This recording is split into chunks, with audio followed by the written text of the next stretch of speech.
Baik, di sini saya ingin menjelaskan sedikit materi mengenai konsep pidana denda di Indonesia.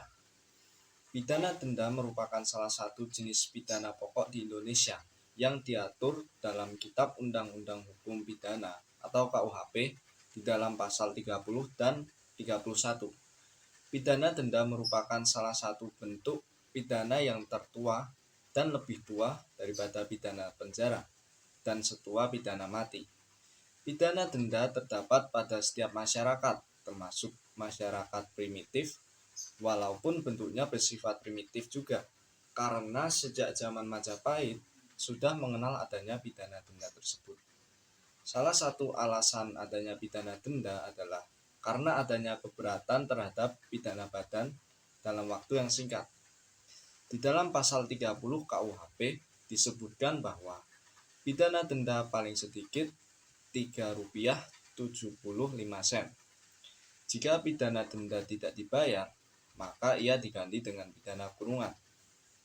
Lamanya pidana kurungan pengganti paling sedikit 1 hari dan paling lama 6 bulan. Dalam putusan hakim, lamanya pidana kurungan pengganti ditetapkan demikian. Jika pidana dendanya Rp7,52 atau kurungan dihitung 1 hari. Jika lebih dari Rp5,50, tiap-tiap Rp7,50 dihitung paling banyak 1 hari. Demikian pula sisanya, yang tidak cukup Rp7,50. Jika ada pemberatan pidana denda disebabkan karena perbarengan atau pengulangan, atau karena ketentuan dalam pasal 52, maka pidana kurungan pengganti paling lama 8 bulan.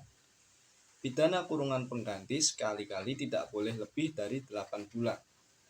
Dalam hal yang demikian, terpidana dapat menjalani pidana kurungan pengganti tanpa menunggu batas waktu pembayaran denda. Pada dasarnya, terpidana dapat mengurangi pidana kurungannya dengan membayar dendanya.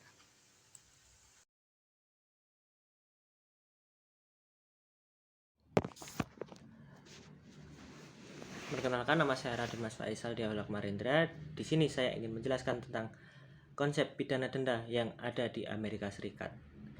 Setiap negara memiliki sistem hukumnya sendiri-sendiri sesuai dengan statuta yang mereka sahkan. Dalam sebagian negara, mereka memiliki sistem hukum yang dibuat oleh diri sendiri tanpa adanya campur tangan oleh negara lain, alias dijajah.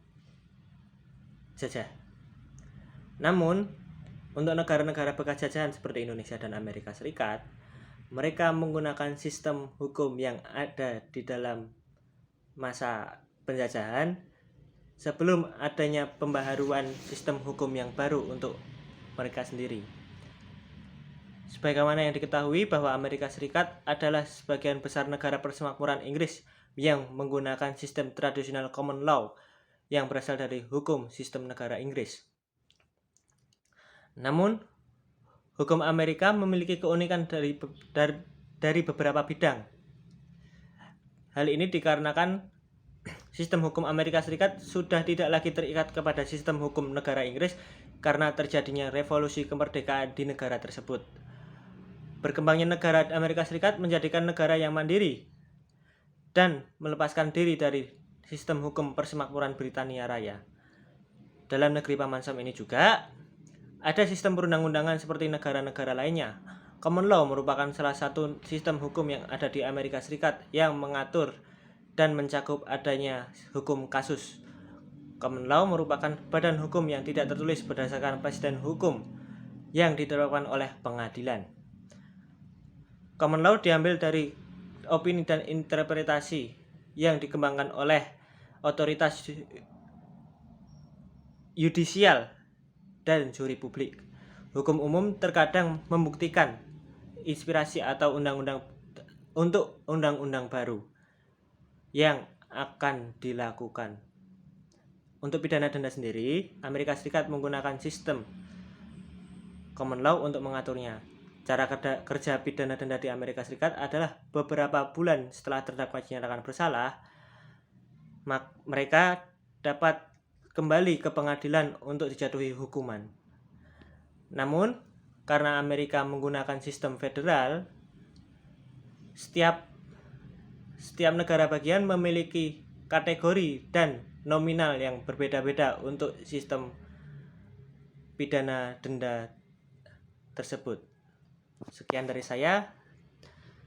Jika ada kurang atau salah kata, saya mohon maaf. Wassalamualaikum warahmatullahi wabarakatuh.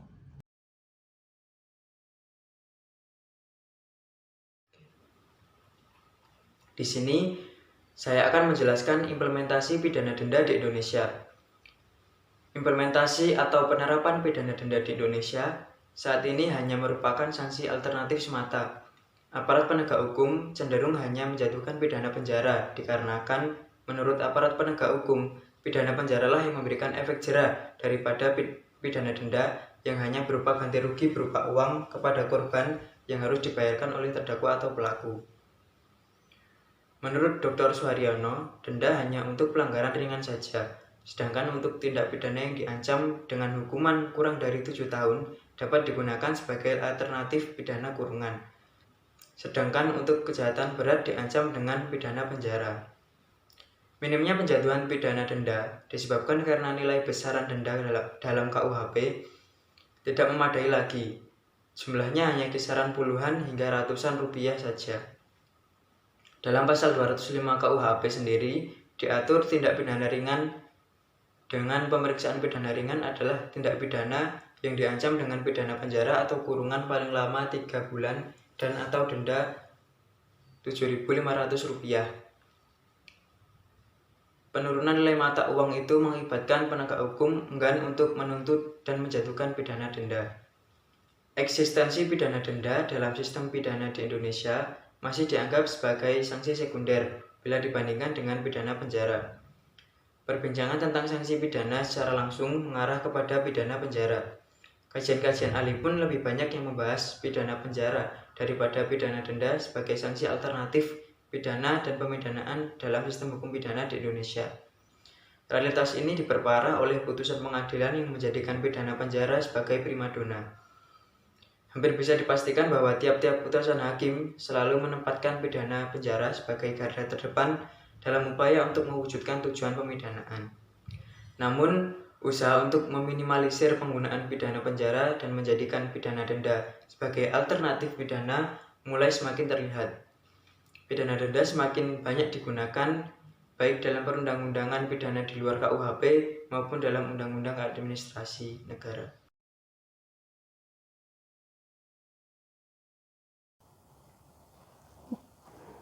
Baik, di sini saya akan menjelaskan tentang implementasi pidana denda di Amerika Serikat. Terhitung pada kurun waktu antara tahun 1990 sampai tahun 2014, penjatuhan pidana penjara sudah mencapai angka sebanyak 61%. Bahkan menurut data di tahun 2014 sudah terdapat 2,2 juta para kriminalitas divonis dengan hukuman penjara. Maka hal tersebut membuat pastinya meningkatkan anggaran untuk meningkatkan mobilisasi penjara di Amerika Serikat. Banyaknya biaya yang dikeluarkan membuat pemerintah menerapkan kebijakan baru, yaitu dengan mengganti pidana penjara dengan alternatif lain, yaitu pidana denda. Penerapan pidana denda hanya dilakukan untuk kejahatan-kejahatan ringan saja. Bahkan pidana denda juga bisa menjadi alternatif lain sebagai pengganti pidana masa percobaan bagi para tahanan. Beberapa contoh kasus dari penerapan pidana denda di Amerika Serikat yang pertama yaitu ada kasus dari perusahaan Tesla yang dituntut oleh mantan karyawannya dengan berinisial OD.